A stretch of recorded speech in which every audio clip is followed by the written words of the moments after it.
Assalamualaikum warahmatullahi wabarakatuh. Perkenalkan, nama saya Alfian Mubarok dari kelas PAI 3I, NIM 201 dari Fakultas Tarbiyah dan Keguruan.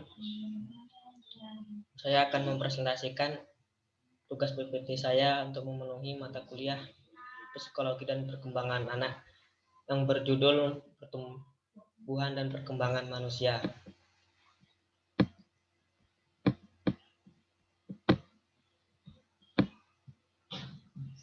Pengertian pertumbuhan. Pertumbuhan memiliki kata asal tumbuh. Tumbuh memiliki arti timbul atau hidup dan bertambah besar atau sempurna. Sehingga secara istilah, pertumbuhan memiliki pengertian perubahan secara kuantitatif pada fisik manusia karena beberapa faktor internal dan eksternal. Perubahan kuantitatif sendiri dapat diukur untuk dinyatakan dalam satuan serta dapat diamati secara jelas. Misalnya berupa pertambahan, pembesaran, perubahan ukuran dan bentuk. Hal yang tidak ada menjadi ada, kecil menjadi besar, sedikit menjadi banyak, pendek menjadi tinggi, serta kurus menjadi gemuk. Pengertian perkembangan. Pengertian perkembangan memiliki arti perihal berkembang. Kemudian arti berkembang sendiri ialah bertambah, memekar atau membentang. Dengan demikian, dalam ilmu psikologi, perkembangan memiliki arti perubahan secara kualitatif pada ranah jasmani dan rohani manusia yang saling berkesinambungan menuju ke arah yang lebih baik atau ke arah yang sempurna. Oke, selanjutnya persamaan dan perbedaan antara pertumbuhan dan perkembangan manusia dalam psikologi perkembangan. Pertumbuhan dan perkembangan memiliki persamaan, yakni objeknya manusia. Keduanya sama-sama berakibat perubahan dan pada manusia, serta keduanya sama-sama berpengaruh dalam setiap jenjang kehidupan seseorang ke depannya. Keduanya sama-sama berpengaruh faktor internal dan eksternal, tetapi jika dilihat secara eksplisit, faktor internal dan eksternalnya berbeda antara yang satu dengan yang lainnya.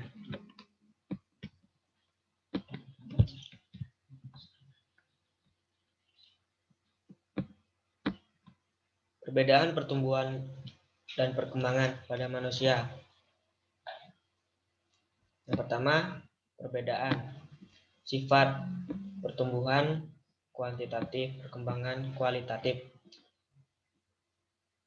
Yang kedua, objek pertumbuhan fisik, perkembangan fungsional fisik dan psikologis. Yang ketiga, waktu pertumbuhan sampai usia tertentu, biasanya 20 sampai 22 tahun, perkembangan sampai akhir hayat. Yang keempat,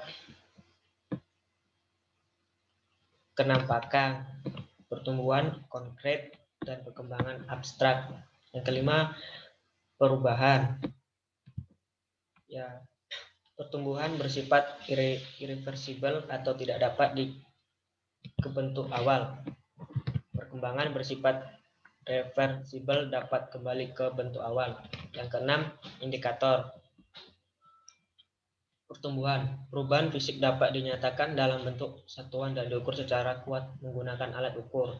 Yang perkembangan terlihat dari sifat dan kemampuan melalui pengamatan tanpa adanya alat ukur yang akurat dan tidak dapat dinyatakan dengan satuan. Oke, yang selanjutnya, yang pertama, masa prenatal atau dalam kandungan.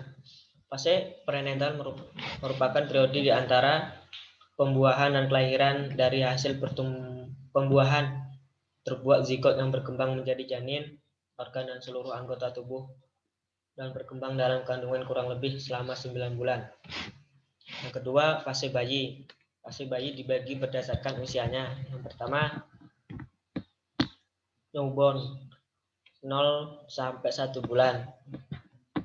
Kedua, infant 1 bulan sampai 1 tahun. Yang ketiga, toddler 1 sampai 3 tahun. Oke, yang selanjutnya 3 fase kanak-kanak atau fase awal.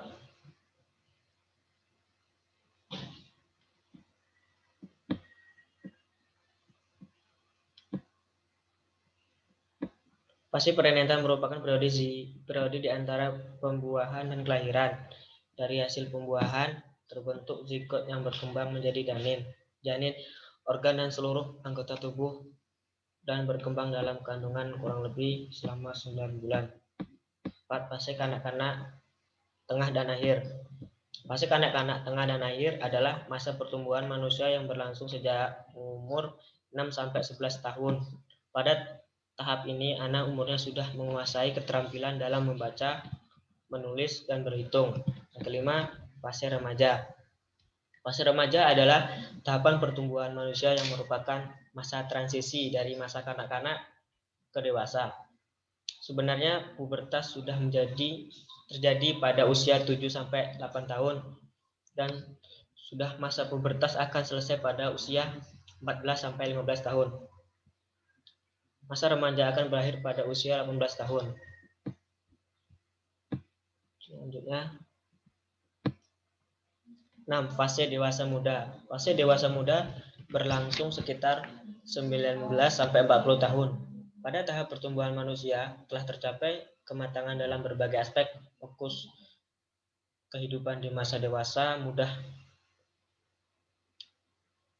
terletak pada pekerjaan, pernikahan, dan keluarga.